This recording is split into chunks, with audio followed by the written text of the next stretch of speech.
semua, apa kabar? Semoga kalian semua selalu sehat dan bahagia ya.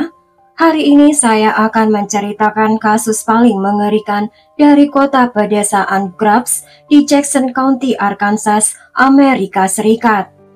Semua orang saling mengenal dan sudah tinggal di sana selama beberapa generasi. Dengan populasi sekitar 300 orang, ada rasa kebersamaan dan keamanan. Kota kecil Grubbs adalah rumah bagi Sydney Sutherland, 25 tahun, terlahir dari pasangan Maggie dan Dion. Sydney adalah anak termuda dari 3 bersaudara.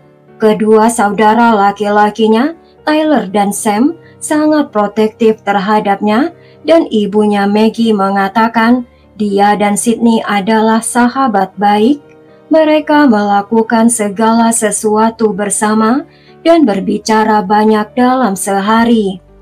Sydney digambarkan sebagai orang yang ceria dan ramah, dengan senyum lebar yang serasi. Sydney tinggal dengan pacarnya selama 4 tahun, Alex, dan senang berjalan-jalan dengan anjingnya, berolahraga, berbelanja, dan menghabiskan waktu bersama keponakan perempuannya yang masih kecil dan memanggil Sydney Bibi Sesi. Sydney lulus SMA sebagai siswa senior berprestasi, dan kutipan buku tahunannya berbunyi, "Makna hidup adalah menemukan bakatmu, tujuan hidup adalah memberikannya dengan cuma-cuma." Sydney adalah orang yang mendukung, membangkitkan semangat, dan penuh kasih sayang. Sesuatu yang sesuai dengan pekerjaan Sydney sebagai perawat di Harris Medical Center dengan sempurna. Pada musim gugur 2020, Sydney dan keluarganya menikmati liburan musim panas di kota Destin, Florida, dan kembali ke rumah pada tanggal 18 Agustus 2020. Keesokan harinya dari kamera ring miliknya menunjukkan Sydney mengeluarkan barang-barang dari mobilnya. Dia mengenakan pakaian olahraga. Dia baru saja dari pusat kebugaran bersama pelatihnya. Dia baru saja membongkar barang-barangnya dan bersiap kembali bekerja dan pergi menghubungi Maggie untuk mengantarkan beberapa surat.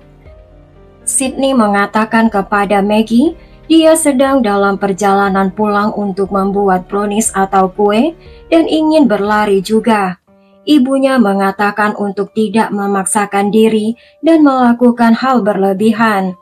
Tetapi berolahraga adalah bagian hidup Sydney. Dia berolahraga hampir setiap hari, dan meskipun dia baru saja dari pusat kebugaran, jogging dalam cuaca seperti ini hanya untuk menenangkan pikirannya dan tidak akan dia lewatkan. Sydney mengatakan, "Aku sayang ibu," kepada Maggie, dan dia berjalan keluar pintu. "Aku sayang kamu," ibunya Maggie menjawab balik. Sydney pulang ke rumah, menyiapkan jam tangan Apple Watch, dan meninggalkan rumahnya. Seorang pengemudi truk melihat Sydney sedang berlari. Dia di area State Highway 18 antara kota Newport dan Grubbs antara pukul 2:30 dan 3 sore. Pengemudi itu mengingat Sydney dengan jelas karena jarang ada hal lain di jalan ini. Tidak ada mobil, tidak ada orang lain, hanya beberapa rumah dan lahan pertanian di sekitarnya. Itu benar-benar daerah pertanian sesungguhnya. Beberapa jam berlalu, pacarnya Alex yang sedang berada di rumah mulai merasa khawatir. Dia belum mendengar kabar dari Sydney. Alex menelpon Maggie, dan dia juga tidak mendengar kabar apapun sejak Sydney meninggalkan rumah Maggie. Telepon Maggie masuk ke voicemail, dan Snapchat-nya tidak dibuka selama berjam-jam. Tidak ada satu pesan jawaban apapun. Sesuatu yang buruk pasti terjadi. Ini sama sekali bukan Sydney, dan dia tidak ingin ada orang yang khawatir.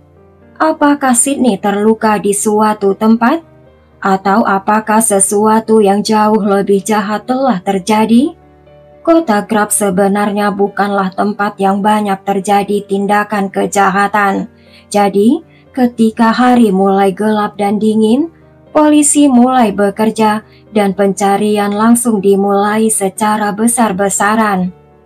Pada pukul 7 pagi keesokan harinya, keluarga Sydney bersama kantor Sheriff Jackson County, Departemen Pemasyarakatan Arkansas, Kepolisian Negara Bagian Arkansas, US Marshals, FBI, dan 3 kantor polisi lainnya menyebar dan bergabung. Selama jeda singkat bagi tim pencari, Maggie berbicara dengan salah satu petani terkenal bernama Quake. Dia hanya beberapa tahun lebih tua di SMA Sydney. Quake juga mengatakan dia mengaku melihat Sydney jogging, tetapi tidak ada yang tampak salah. Sydney jelas tidak terluka dan tidak ada yang mengikutinya, baik dengan berjalan kaki maupun dengan mobil. Menurut Sheriff Jackson County, Sydney terakhir terlihat sekitar jam 2.30 siang di jalan dekat rumahnya. Dia sedang berjalan kaki dan berlari. Menurut informasi dari pengemudi truk, sejak saat itu tidak ada informasi darinya. Sheriff mengatakan Sydney memang membawa ponselnya dan petugas mencoba melacak lokasi terakhirnya. Bukan hanya polisi dan sheriff yang menyisir ladang untuk mencari hal-hal yang tidak biasa, warga setempat juga ikut membantu melakukan pencarian. Sukarelawan berharap dapat membuahkan hasil dalam pencarian Sydney. Sheriff mengatakan tidak ada petunjuk pasti untuk saat ini dan meminta media untuk menyiarkan dan meminta masyarakat yang pernah melihat Sydney untuk menelpon pihak berwenang. Sydney membawa ponsel dan Apple Watch-nya, dan ping dari ponsel Sydney menunjukkan daerah terakhir yang dia kunjungi tidak jauh dari Quake dan pengemudi truk yang melihat Sydney terakhir kali. Dan keesokan harinya mereka menemukan ponsel Sydney di tanah. Ponsel itu tidak rusak dan berjarak kurang dari 400 meter dari rumah Sydney. 24 jam berikutnya masih hampir sama saja. Ada sekitar 300 relawan terlibat, tetapi semakin banyak orang, semakin sakit di ulu hati mereka yang mencari Sydney. Sydney bertubuh kecil dengan tinggi badan 160 cm, tidak akan sulit mengalahkannya jika dia diserang atau diseret ke dalam mobil di salah satu jalan yang kosong dan berliku. Maggie yang telah berjalan kaki di jalan bolak-balik di jalan itu, secara mengejutkan menemukan sebuah manik-manik putih kecil. Maggie tahu itu dari gelang putrinya. Pada hari Jumat tanggal 21 Agustus, pencarian dilanjutkan pagi-pagi sekali dan polisi mengerjakan beberapa petunjuk. Beberapa jam kemudian, sheriff mengkonfirmasikan bahwa mereka telah menangkap seseorang tersangka dari hilangnya Sydney. Orang itu tidak diidentifikasikan pada saat itu, tetapi dia dipindahkan ke penjara Jackson County. Pada sore harinya, kasus orang hilang ini menjadi penyelidikan kasus yang berbeda. Malam itu menjadi akhir yang memilukan bagi pencarian Sydney.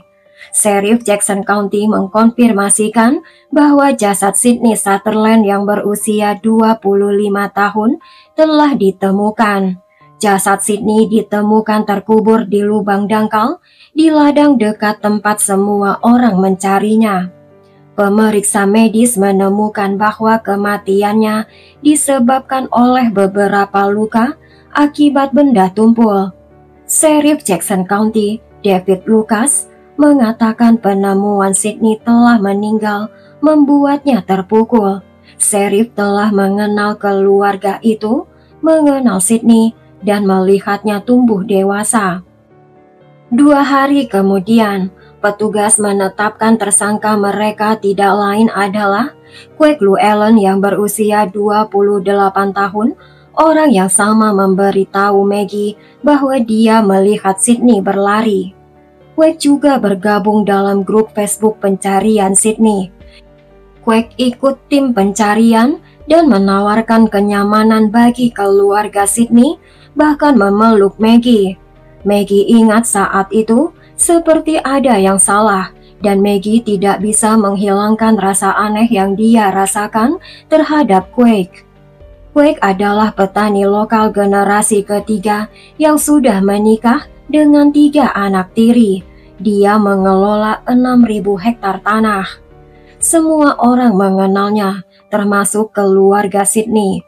Keluarga Quake baru saja memenangkan penghargaan Jackson County Farm Family of the Year pada tahun 2016. Mereka pasti terkenal. Pihak berwenang mengkonfirmasikan Sydney dan Quake saling mengenal. Dulunya mereka adalah teman Facebook, tetapi tidak disebutkan seberapa baik sebenarnya mereka saling mengenal. Quake sebenarnya telah menempatkan dirinya dalam radar polisi ketika Quake masuk ke kantor polisi dan memberitahu mereka bahwa Quake mungkin orang terakhir yang melihat Sydney hidup-hidup. Baik Quake dan ayahnya memberi izin kepada detektif untuk menggeledah mobil truk pick-up-nya, dan polisi segera menemukan darah di bak mobil truk itu. Dengan menggunakan data dari ponsel Quake, Quake berada di sekitar tempat ponsel Sydney ditemukan, dan jasad Sydney berada tepat di dekat pertanian Quake. Detektif juga melihat rekaman CCTV dari rumah Quake yang menunjukkan Quake pergi dengan truknya dan kembali dengan mobil truk penyok. Quake mengaku dia menabrak korban dengan truknya dan kemudian panik karena Quake akan mendapat masalah. Quake mengaku dia tidak sengaja menabrak korban karena awan debu telah mengaburkan pandangan Quake. Dia mengatakan dia memasukkan korban ke dalam truknya, mengemudi sebentar sebelum melepaskan pakaian korban, dan dengan kata-kata pelaku, dia mengatakan mengganggu korban sebelum menguburkannya. Quake mengatakan kepada detektif bahwa dia meletakkan pakaian yang dikenakan korban saat Quake menghabisinya ke dalam keranjang cucian di rumah ibu Quake. Dan dalam penggeledahan polisi menemukan kemeja hitam dengan rambut pirang dan celana pendek hitam dan merah muda di antara barang-barang lainnya. Quake didakwa atas pembunuhan berencana, pemerkosaan, penculikan, dan penyiksaan mayat. Dia mengaku tidak bersalah dan segera dianggap kompeten untuk diadili. Jika terbukti bersalah, Quake menghadapi hukuman mati. Istrinya yang mengajukan gugatan cerai, dan polisi menegaskan istri Quake sama sekali tidak ada hubungannya dengan apa yang terjadi pada Sydney, dan dia tidak tahu bahwa suaminya mampu melakukan hal seperti itu. Salah satu sumber yang ingin tetap anonim mengatakan bahwa Quake selalu menjadi orang yang harus diwaspadai. Dia pernah tertangkap basah mencoba mengintip ke kamar tidur wanita dan mengintip wanita berganti pakaian atau mandi, dan bahkan menguntit gadis-gadis yang jauh lebih muda yang menjadi obsesinya. Quake diduga telah menyakiti hewan dengan cara yang memuakkan. Menurut kepolisian negara bagian Arkansas, mereka yakin Quake telah bepergian ke arah barat di jalan County Road 41. Saat Quake melihat Sydney, Quake segera berbalik arah dan menabrak Sydney dengan sengaja, mengambil korban dan memasukkannya ke bak truk pick-up-nya dan melaju sebelum melakukan kekerasan perkosaan kepada korban dan menguburnya. Pemakaman Sydney dihadiri banyak orang yang ingin mengucapkan selamat tinggal dan mendukung keluarga itu. Acara itu disiarkan langsung sehingga semua orang bisa hadir. Quake menegaskan dia tidak sengaja menabrak korban, tetapi perkataan itu bertentangan dengan apa yang menurut jaksa dan polisi apa yang sebenarnya terjadi sore itu. Quake berbicara dengan seorang psikolog untuk menganalisis kesehatan mental Quake dan apakah dia layak untuk diadili. Quake memberitahu psikolog bahwa dia hanya berusaha melupakan tentang pembunuhan itu saat Quake kembali menjalankan rutinitasnya, pergi bekerja seperti biasa. Quake juga diduga mengatakan, "Saya tahu saya tidak menghabisinya dengan sengaja." Jaksa membahas gagasan kesepakatan pembelaan dengan keluarga Sutherland yang mereka menyetujuinya. Keluarga Sutherland akan mencabut hukuman mati dan setuju membatalkan dakwaan penculikan dan penganiayaan mayat. Keluarga Sutherland menginginkan keadilan, tetapi hanya ingin semuanya berakhir. Amy Lovin, ibu pacar Sydney, mengatakan, "Saya harap mereka tidak mendesak hukuman mati. Saya sangat berharap dia bisa masuk ke penjara dan mendapat hukuman seumur hidup. Biarlah orang memperlakukannya seperti apa adanya di penjara." Suamiku mengatakan, "Hukuman mati adalah jalan keluar yang mudah bagi Quake. Saya membencinya. Saya tidak pernah membenci siapapun sepanjang hidupku." Sebagai bagian dari kesepakatan pembelaan, Quake mengakui di pengadilan atas tuduhan perkosaan dan pembunuhan berencana. Maggie memberi pernyataan di pengadilan dan meminta Quake untuk menatap langsung matanya saat Maggie berbicara. "Sydney bukan milikmu untuk diambil. Tanganmu yang kau gunakan untuk memelukku adalah tangan yang sama yang kau gunakan untuk menghabisi Sydney. Keadilan sejati bagi putriku Sydney adalah jika dia ada di sini. Apa yang kamu ambil dari kami 408 hari yang lalu tidak akan pernah kami dapatkan lagi. Saya senang mengetahui bahwa mulai hari ini Anda akan dikenal sebagai angka tanpa nama." Quake dijatuhi hukuman penjara seumur hidup tanpa pembebasan bersyarat. Quake akan dijatuhi hukuman mati seandainya dia diadili, tetapi keluarga Sutherland memilih hukuman seumur hidup ketika jaksa menawarkan hal itu kepada keluarga Sutherland. Sore itu Sydney pergi berlari di tengah cuaca hangat di jalan yang sudah dikenalnya sejak dia masih kecil, dan seperti yang dilakukan Sydney pada hari itu, seberapa cepat segalanya berubah dan betapa kerusakan yang disebabkannya. Hingga hari ini, orang-orang masih mengadakan lomba lari untuk menghormati Sydney yang selalu menggunakan pakaian warna pink yang disebut Sydney's Run dan diadakan setiap tahun. Mereka mengingat Sydney yang tidak berhasil pulang dari larinya. Jalan layang di Jalan Highway 67 dan Jalan State Highway 167 dekat Jalan County Road 41 tempat Sydney berlari diubah namanya menjadi Sydney Sutherland Memorial Overpass. Dan gelang yang ditemukan Maggie di tanah selama pencarian masih ada di pergelangan tangan Maggie. Sampai di sini kasus ini guys. Tulis pendapat kalian tentang kasus ini di kolom komentar ya.